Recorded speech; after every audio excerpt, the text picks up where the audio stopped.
కూడా ఇంత man power, ఇంతమంది యూత్ ఈ వ్యవస్థలో ఎక్కడా లేదు.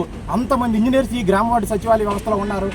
మేమే కదండి, చాలామందికి ఉద్యోగులకి గ్రామ వార్డు సచివాలయంలో 130,000 మంది ఉంటే సరైన ప్రాపర్ సర్వీస్ రూల్స్ కానీ 1933 లీవ్ రూల్స్ కూడా ప్రాపర్గా ఇంప్లిమెంట్ లేని పరిస్థితి అనేది గ్రౌండ్ లెవెల్లో వాస్తవంగా ఉందండి.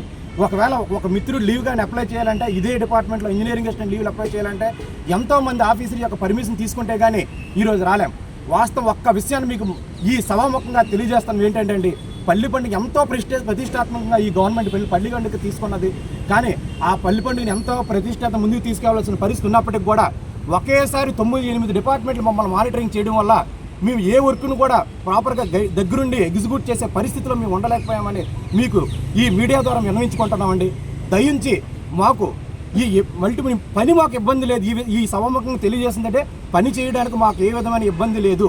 పని కలిగించే వాతావరణాన్ని కలిగించండి అనే మేము రిక్వెస్ట్ చేస్తున్నామండి. ఇంకోటి ఏంటంటే హౌసింగ్ డిపార్ట్మెంట్ అనేది ఇంజనీరింగ్ అసిస్టెంట్కి ఒక శాపంలాగా అయింది. వాస్తవం అండి ఇది. ఎందుకంటే ఈ విషయాన్ని మీకు అందరూ సభాముఖంగా తెలియజేస్తున్నాం. అంటే సుమారుగా ఈ ఎక్కడైతే హౌసింగ్ ఏఈలు ఉన్నారో ఆ వేకెన్సీస్ను కూడాను అక్కడ ఉన్న వర్క్ ఇన్స్పెక్టర్స్ తోటి ఫుల్ఫిల్ చేసి, అంటే ఇక్కడ ఎందుకు వర్క్ ఇన్స్పెక్టర్ అని మెన్షన్ చేయవలసి వచ్చిందంటే, వర్క్ ఇన్స్పెక్టర్ అనే ఉద్యోగి అక్కడ టెంపరీ ఉద్యోగి, అక్కడ వర్క్ చేస్తున్న ఇంజనీరింగ్ అసిస్టెంట్ అనేవారు పర్మనెంట్ ఉద్యోగి అండి. టెంపరీ ఉద్యోగ పర్యవేక్షణలో ఏ గవర్నమెంట్ వ్యవస్థల్లోనూ కూడా ఇటువంటిది లేదండి. ఎందుకంటే ఎక్కడ కూడా అలా మానిటరింగ్ చేస్తే పైనున్న ఆఫీసర్ ఏది చెప్తే కింద నుండి తప్పనిసరిగా చేయాలి. కాబట్టి ఆ పరిస్థితిని కూడా మాకు మార్చాలని ఈ సభాముఖంగా తెలియజేస్తున్నామండి. ఇంకోటి ఏంటంటే మండల పరిధిలో ఉన్న గొడౌన్స్ ఉన్నాం, అంటే మెటీరియల్ కాంపోనెంట్స్ ఏవైతే ఒక దగ్గర స్టోర్ అయి ఉంటాయో వాటి యొక్క ఇన్ఛార్జిని ఇంజనీరింగ్ అసిస్టెంట్, గ్రామ పరిధిలో ఉన్న ఇంజనీరింగ్ అసిస్టెంట్ తీసుకెళ్లి మండల పరిధిలో ఉన్న గొడౌన్ ఇన్ఛార్జీలకు కూడా నియమించడం అనేది చాలా దారుణమైన విషయం అండి.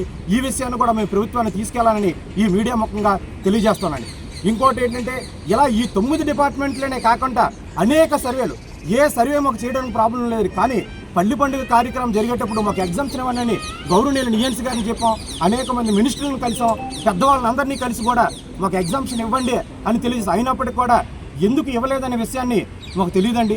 ఇంకోటి ఏంటంటే ఈ వ్యవస్థలో ప్రమోషన్ ఛానల్ లేకుండా ఉన్న ఒక ఉద్యోగి, అది ఇంజనీర్ అనే వాళ్ళు మేమే ఉన్నాం సార్. ఈ విషయాన్ని గౌరవనీయులందరూ గమనించి మాకు సంబంధిత డిపార్ట్మెంట్లో ఏ విధంగా అయితే మాకు న్యాయం జరుగుతుందో ఆ డిపార్ట్మెంట్లో మమ్మల్ని విలీనం చేసి పిఆర్, ఆర్డబ్ల్యూఎస్, ఇంకా సంబంధిత ఇరిగేషన్, ఆర్ఎన్బి అనేక సోర్సెస్ ఉన్నాయి. వాస్తవం ఏంటంటే ఆ డిపార్ట్మెంట్లో విపరీతమైన మ్యాన్ పవర్ అవసరం ఉంది. చాలామంది చెప్తున్నారు మాకు మ్యాన్ పవర్ లేదు, గౌరవనీయుల ఆఫీసర్స్ అందరూ కూడా మ్యాన్ పవర్ లేదంటారు. 6 years ఎక్స్పీరియన్స్తో మేమందరం ఇక్కడ ఆల్రెడీ ఉన్నాం. సివిల్ కన్స్ట్రక్షన్ వర్క్లు అన్నింటిలో వర్కింగ్ ఎస్టిమేట్లు కానీ, లైన్ ఎస్టిమేట్స్ కానీ అన్నీ మేమే ప్రిపేర్ చేస్తున్నాం. మాకు ఎంబుక్ రికార్డింగ్ చేసే అధికారం కూడా జీవో నెంబర్ 642 ప్రకారం గవర్నమెంట్ ఇచ్చింది. ఆ అధికారం ఇచ్చేటప్పుడు మమ్మల్ని ఆ డిపార్ట్మెంట్లో విలీనం చేసుకొని ప్రాపర్గా యూటిలైజ్ చేసుకోవడంలో తప్పేముందని మీరు ప్రభుత్వాన్ని మరియు పెద్ద ఈ ఆఫీసర్ని రిక్వెస్ట్ చేస్తున్నామండి. ప్రాపర్గా యూటిలైజ్ చేసుకుంటే మన గౌరవనీయుల ముఖ్యమంత్రి గారు విజన్ 2047 అంటే అభివృద్ధి చెందిన ఆంధ్రప్రదేశ్ చేయాలనే దృఢ సంకల్పంతో ఉండేటప్పుడు ఎంతమంది యువ ఇంజనీర్స్ని సత్ఫలితంగా యూజ్ చేసుకుంటే తప్పనిసరిగా ఈ ఆంధ్రప్రదేశ్ అభివృద్ధిలో మేమందరం కూడా యువ ఇంజనీర్స్ ఇంతమంది ఎక్కడా లేరు. కాబట్టి ఈ ఇంజనీర్స్ అందరినీ కూడా ప్రాపర్గా యూటిలైజ్ చేసుకుంటారని ఈ సభాముఖంగా మా ఇంజనీరింగ్ అసిస్టెంట్స్ అసోసియేషన్ తరఫున ఈ 10,000 మందికి న్యాయం జరిగేటట్లుగా కృషి చేస్తారని ప్రతి ఒక్కరిని పేరున కోరుకుంటున్నామండి.